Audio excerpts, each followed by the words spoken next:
Salon হয়ে যাচ্ছে একদিনের জন্য লকার, যেখানে আপনি আপনার অতি মূল্যবান সব জিনিস রেখে গেলেও হারাবে না কখনো। শুনতে অবাক লাগলেও এটা সত্য। 1-2 বছর নয়, প্রায় 15 বছর ধরে রাজধানী ঢাকার মিরপুরে রয়েছে এই ব্যবস্থা, যেখানে সাধারণ মানুষ টাকার বিনিময়ে তাদের অতি মূল্যবান জিনিস জমা রাখতে পারেন। বইলা রাখি ভাই, আপনারা খেয়াল করে রাখেন, দেখা রাখেন, যা রাখবেন তাই পাইবেন। আমার দোষারোপ করে তো লাভ নেই, কারণ আমার তো ব্যবসা হলো 1000-1200-1500 টাকা। আপনি যদি একটা জিনিস রেখা যদি বলেন যে দামি জিনিস রাখছি, তাহলে তো আমি পারবো না দিতে। দেখা রাখেন। মিরপুর শেরেবাংলা জাতীয় ক্রিকেট স্টেডিয়ামে ব্যাগ নিয়ে আসলেই দর্শকেরা পড়ে যান বিপাকে। খেলা দেখতে আসা দর্শকদের মাঠে প্রবেশের ক্ষেত্রে রয়েছে বিভিন্ন নির্দেশনা।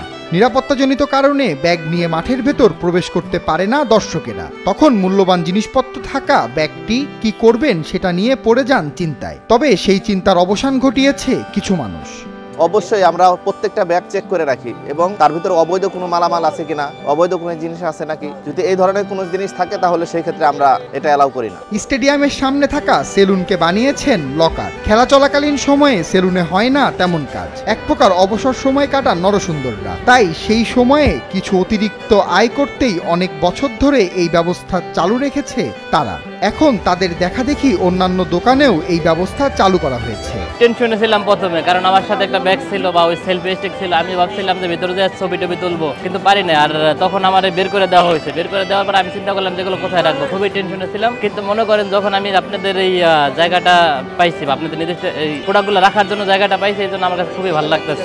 এটা অবশ্যই মানুষের জন্য ভালো, কারণ অনেকেই দেখা যায় খেলা দেখতে আসে, কারোর সাথে ব্যাগ থাকে বা ফোন থাকে বা গুরুত্বপূর্ণ অনেক জিনিস থাকে। এটা এখন যদি আমরা না রাখতে পারি, আমরা খেলাটা দেখতে পারতাম না, খেলাটা উপভোগ করতে পারতাম না। এটা আমাদের জন্য খুবই ভালো। ব্যাগ রাখতে দোকানগুলোতে মানা হয় কিছু নিয়ম। প্রতিটি ব্যাগ জমা রাখার সময় ব্যাগের মালিককে দেওয়া হয় একটি টোকেন। পরবর্তীতে ব্যাগ ফেরত নেবার সময় সেই টোকেনটি দোকানদারকে দিলেই আবারও বুঝিয়ে দেওয়া হয় ব্যাগ। ভাইয়া এখানে ব্যাগ রাখি আমাদের স্টেডিয়ামের সামনে দোকান, আমাদের গেটের সামনে দোকান। অনেকেই এসে বলে যে ভাই আমাদের ব্যাগটা রাখলে আমরা একটু উপকৃত হইতাম, ব্যাগটা রাখলে আমাদের ভালো হতো। সেক্ষেত্রে দেখা যাচ্ছে যে আমরা তাদেরকে সেবা দেওয়ার চেষ্টা করি। সেবা দেওয়ার পাশাপাশি তারা খুশি হয়ে আমাদেরকে কেউ 20 টাকা দিচ্ছে, কেউ 50 টাকা দিচ্ছে, কেউ বলতেছে ভাই আমার কাছে টাকা নাই, আমরা সেভাবে রেখে দিচ্ছি। এখানে ব্যাগ রাখতে গুনতে হয় 30 থেকে 50 টাকা। শুধু ব্যাগই নয়, এখানে রাখা হয় ইলেকট্রনিক্স ডিভাইসও। এই ব্যবস্থার মাধ্যমে খেলা দেখতে আসা দর্শকদের হয়েছে অনেক উপকার।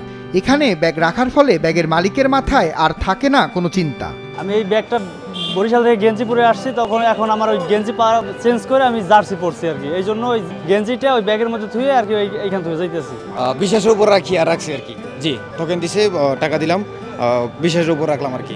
এটা তো উনি তো বিশ্বাসের উপর যদি হারা যায় তাহলে তার কিছু করার নাই। এখানে আসা মানুষেরা বিশ্বাসের ওপর ব্যাগ রাখেন। দোকানদাররা দায়িত্ব এবং যত্নের সাথে আগলে রাখেন ব্যাগগুলো। মূলত টেস্ট ক্রিকেট চলাকালীন ব্যবসা ভালো হয় এই দোকানগুলোতে।